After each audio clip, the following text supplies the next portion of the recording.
Tonight we are learning more about Lexington's latest murder. Coming up, some disturbing details from the testimony in today's hearing. Police in eastern Kentucky investigating a standoff that sent an officer and a suspect to the hospital. And a man had to be flown to the hospital after he was hit by a Kentucky utilities truck. We'll have the latest on the investigation out of Bell County. Tracking, alerting, protecting. This is WKYT News at 5:30. Good evening to you. Some disturbing new details tonight in Lexington's latest murder case. John Kaywood was in court today after police say he killed James Holiness near some train tracks last week. Kaywood is charged with murder, abuse of a corpse, and evidence tampering. Michelle Chamberlain is in Lexington with more on what happened during today's hearing. But first, a warning. Some of the testimony from police is disturbing. Michelle has our top story at 5:30. Kaywood. John Kaywood was in court today, suspected of committing Lexington's latest murder. Kaywood is being charged with the murder of James Holiness near the train tracks off Manor War close to Nicholasville Road. Detective Robert Wilson's testimony revealed that Kaywood told Justin Adams he had killed the homeless man. Adams notified his parents, who then called police. Mr. Holiness had kind of taken him under his wing.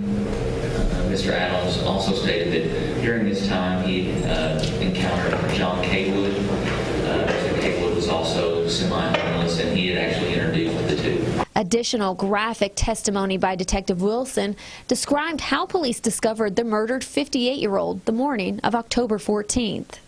They did a quick search of the area, and in Campfire they located what appeared to be the head of an adult male white. Officers also searched the area approximately 100 yards away. They located a headless body. During testimony, Detective Wilson said that Kaywood first denied involvement, but later admitted to the stabbings. Detective Wilson said Holiness had been stabbed upwards of 80 times. Police say they found Kaywood asleep less than 100 yards from the murdered body. Kaywood is being charged with murder, along with abuse of a corpse and evidence tampering. In Lexington, Michelle Chamberlain, WKYT. All charges against Kaywood have been waived to a grand jury. An Eastern Kentucky police officer and a Floyd County man are recovering tonight after both were shot during a standoff. Last night, police say Robert Powers shot Prestonsburg police officer Adam Dixon in the chest on Abbott Creek Road and then barricaded himself inside a home. WKYT's Jennifer Palumbo is at the live desk with the latest on the investigation out of Floyd County. Jennifer? Amber, we're learning more about 28-year-old Robert Powers and his criminal past. He has a history of theft and drug possession going back to 2009. He spent nearly 4 years behind bars for burglary and drug charges. This latest incident started with a traffic stop last night. A Prestonsburg police officer tried to pull over Powers. That's when investigators say he took off running to a home on Music Street. There, they say he refused to do what police told him to do, so an officer tased him. But Powers was able to pull out a gun and shoot Officer Adam Dixon in the chest. Neighbors were shocked to hear what had happened. It's sad that something like this happens, and we got a great neighborhood here. Everybody's close. We all look after each other, and it's just, as you can see here now, we're all here together. Investigators say after Powers shot Dixon, officers then shot Powers. He's expected to survive. Officer Dixon was flown to a hospital in Huntington, West Virginia. We've just learned he could be released as early as today. We've also learned Powers was released from prison in 2014, put on home incarceration, then supervised release. That ended 2.5 months ago. At the live desk, Jennifer Palumbo, WKYT. Jennifer, thank you. Court officials say Powers is expected to be arraigned tomorrow morning. A man is recovering tonight after a Kentucky utilities truck hit him. Our county-by-county coverage at 5:30 begins in Bell County. Police say the man was walking along the southbound lane of 25 East in Ferndale when the truck hit him. Witnesses told police 42-year-old Leslie Webb walked in front of the truck. Webb was flown to the University of Tennessee Hospital. Right now, police are not releasing information about Webb's condition. The witnesses were obviously upset some, but they were in good enough shape. They were able to tell us what we needed to know and being very helpful. It's sad. More and more people seem like they're walking the sides of the highway, and you just hate to see something like that happen. Police do not believe alcohol or drugs played a role in the crash. In Floyd County, a grand jury hands down a 50-count indictment against a man involved in a crash with a school bus. Police say that Anthony Kaiser's car crossed the center lane and hit the driver's side of a school bus in August. Police say dozens of children were on the bus at the time, and one student had to go to the hospital. The Floyd County Times reports that initially Kaiser was charged with DUI after officers found oxycodone and Xanax in his car. And now he faces some other charges in the case, including 42 counts of wanton endangerment. And in Madison County, a former Berea police officer accused of shooting at officers was in court today. Harold Hill pled not guilty to attempted murder of a police officer.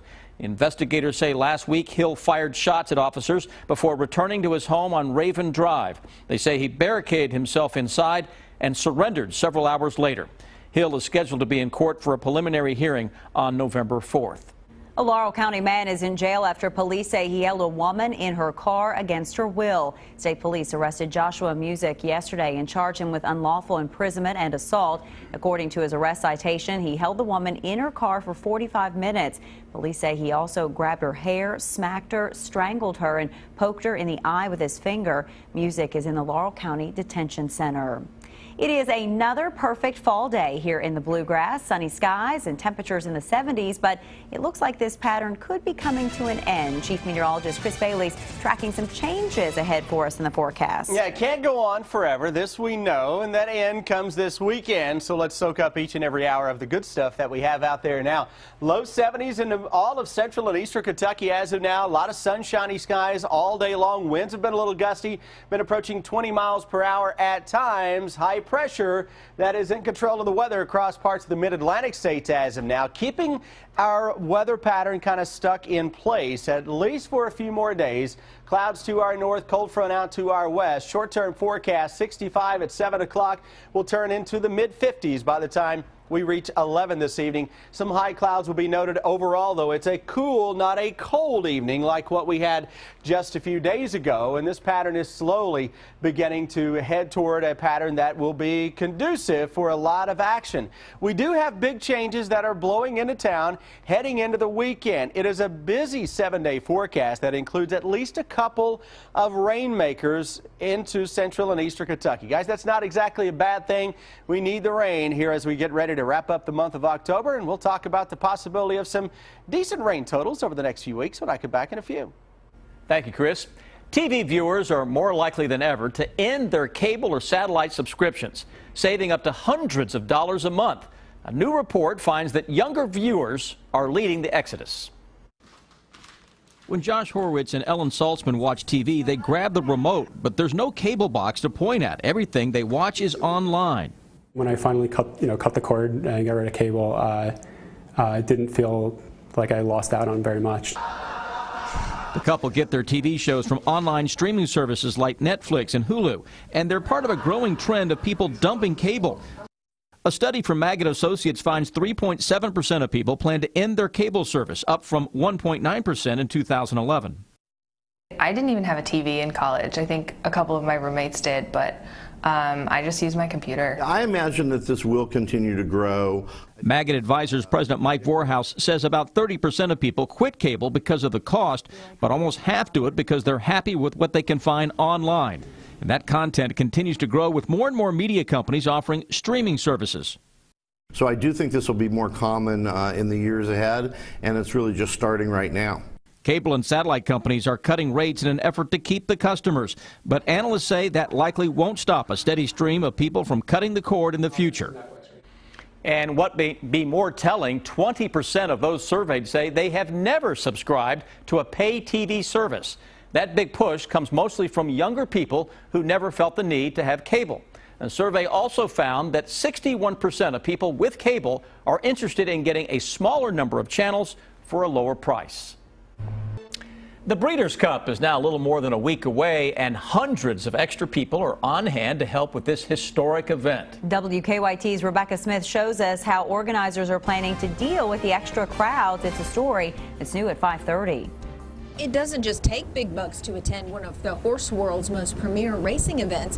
The Breeders' Cup brings in a good amount of money in the form of wage earnings for one-time hires. The Cup's host, Keeneland, will hire 300 extra people to work in areas like guest services, parking security, concessions, and culinary. Organizers say they relied heavily on guidance from Breeders' Cup officials. They travel from track to track each year to host this event. They've been very helpful to us here at Keeneland to go through position by position, department by department to make sure we were adequately staffed. The #1 requirement for these new hires? We're looking to hire those who have that same passion for the city as well, because we know that they'll do well out here when we bring in dignitaries and we bring in international people. Most, if not all, of these workers make minimum wage. The city of Lexington has considered raising it to $10.10 an hour, although the motion's been put on hold. UK economics professor Ken Trotsky says even if the city increased the minimum wage over the summer, the workers that manage to get a job as part of the Breeders' Cup would make more money, but the Breeders' Cup would probably, you know, the people associated with the Breeders' Cup, the increase in employment would have been smaller than it is otherwise in the lack of a minimum wage. While the argument for and against an increased minimum wage can be debated, one thing is for sure, Trotsky says. If the weather's nice, people are enjoying themselves, it's going to be broadcast on television. People are going to see, hey, you know, Lexington might be a nice place to go visit. But he adds with a note of caution, we're still going to be confronting these issues of, you know, do we have a quality prepared workforce that's going to attract businesses to move here permanently. In Lexington, Rebecca Smith, WKYT. Last year's thoroughbred sales, along with the spring and fall meets, brought in $590 million in revenue to Keeneland's. Patients at UK Hospital got a special surprise today. 2 members from the group Time for 3 played a concert for patients this afternoon. Renan Meyer and Nick Kendall are guests of the Lexington Philharmonic. The duo says they love being able to share their music with the community. One of the things we love to do is create experiences that are unexpected. So a lot of people see these instruments that are associated with tradition and classical music, and we love classical music so much, but we turn the concert hall into like our musical playground. Time for 3 will play at the Singletary Concert Hall in Lexington on Friday at 7:30.